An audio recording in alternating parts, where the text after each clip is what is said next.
Mafia Mukhtar Ansari के जनाजे पर बवाल, कब्र पर मिट्टी को लेकर हुआ हंगामा। अफजल अंसारी और गाजीपुर डीएम मारेका में जोरदार बहस, जमकर हुई तू मैं। कुछ भी हो, आप हमारी मट्टी देने के लिए हमको तो आप करिए, मट्टी देने के लिए अपने धार्मिक प्रयोजन के लिए किसी परमिशन की जरूरत नहीं है। कस्बा नहीं, जहाँ के भी कोई मट्टी देना चाहेगा वो देगा। यूपी के माफिया डॉन मुख्तार अंसारी को गाजीपुर में उसके पैतृक गांव में सुपुर्दे खाक कर दिया गया है, लेकिन इस दौरान उसके बड़े भाई और सांसद अफजाल अंसारी की प्रशासन और अधिकारियों से तीखी बहस हो गई। इस दौरान अफजाल अंसारी बेहद गुस्से में नजर आए। दरअसल सुपुर्दे खाक की प्रक्रिया के दौरान गाजीपुर के डीएम मारेका अखौरी ने अफजाल अंसारी से केवल परिवार के सदस्यों को ही कब्रिस्तान के अंदर ले जाने को कहा।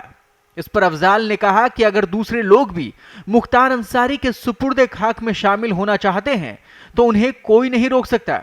इस पर डीएम मारेका अखौरी ने कहा कि वे डीएम हैं, इसके लिए इजाजत नहीं ली गई है। इस पर अफजाल अंसारी ने कहा कि आप चाहे कुछ भी हो, धार्मिक प्रयोजन के लिए या किसी को मिट्टी देने के लिए अनुमति की जरूरत नहीं होती। इस पर डीएम ने कहा कि जरूरत होती है क्योंकि यहां धारा 144 लगी हुई है। आप सिर्फ परिवार के लोगों को लेकर अंदर जाइए। इस पर अंसारी ने कहा कि जो भी मिट्टी देना चाहता है वो दे सकता है, उसे कोई नहीं रोक सकता, और हंगामा हो गया। सुनिए तीखी बहस। कुछ भी हो, आप हमारी मट्टी देने के लिए हमको तो आप करिए, मट्टी देने के लिए अपने धार्मिक प्रयोजन के लिए किसी परमिशन की जरूरत नहीं है। कस्बा नहीं, जहाँ के भी कोई मट्टी देना चाहेगा वो देगा। इसकी कोई परमिशन दुनिया में कोई नहीं लेता, नहीं लेगा। 144 के बाद भी किसी की मट्टी और जनाजे के लिए आप नहीं रोक सकते। इस पर डीएम मारेका अखौरी ने कहा कि ठीक है, सभी की वीडियोग्राफी हो रही है, हम आप सभी के खिलाफ उचित कार्रवाई करेंगे। उन्होंने कहा कि यहां माहौल बिगाड़ने की कोशिश हुई है। वहीं इस घटना को लेकर गाजीपुर के एसएसपी ओमवीर सिंह ने कहा कि मुख्तार के परिजन मिट्टी डाल रहे थे, बीच में गलियों से लोग आ गए थे, उनकी पहचान की जा रही है।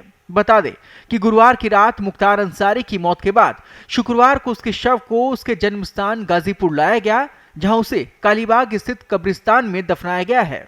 यहाँ पे जो जनाजे का दफन होना था वो सकुशल हो गया है और परिजन अब अपना मिट्टी देके और वापस काफी लोग लौट गए हैं, बाकी लोग धीरे धीरे जा रहे हैं।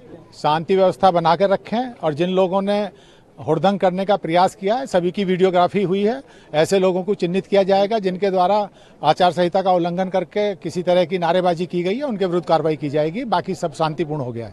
सारा कार्यक्रम शांतिपूर्ण ढंग से हो गया है और सभी लोगों से अपील है कि शांति व्यवस्था बनाए रखें, क्योंकि आदर्श आचार संहिता और सेक्शन 144 दोनों है, तो उसका उल्लंघन करने पे कार्रवाई की जाएगी। नहीं, देखिए, जो कस्बे के लोग हैं वो आए हैं, वो नेचुरल है, वो आते ही, बट जिन्होंने नारेबाजी की है उन सबकी वीडियोग्राफी कराई गई है और सबके विरुद्ध कार्रवाई करेंगे, क्योंकि हम बार बार अनाउंस भी कर रहे थे आदर्श आचार संहिता है तो उसके अनुरूप सबको आचरण रखना चाहिए।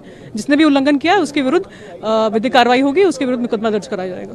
अभी आपको मैंने बताया कि वीडियोग्राफी कराई गई है, उसका अवलोकन करके जिसने नारा लगाया है, जो नारा लगाया है, उसके विरुद्ध हम लोग FIR दर्ज कराएंगे। हालांकि कब्रिस्तान में उसके शव को बस परिवार के लोगों को ही मिट्टी देने की इजाजत दी गई।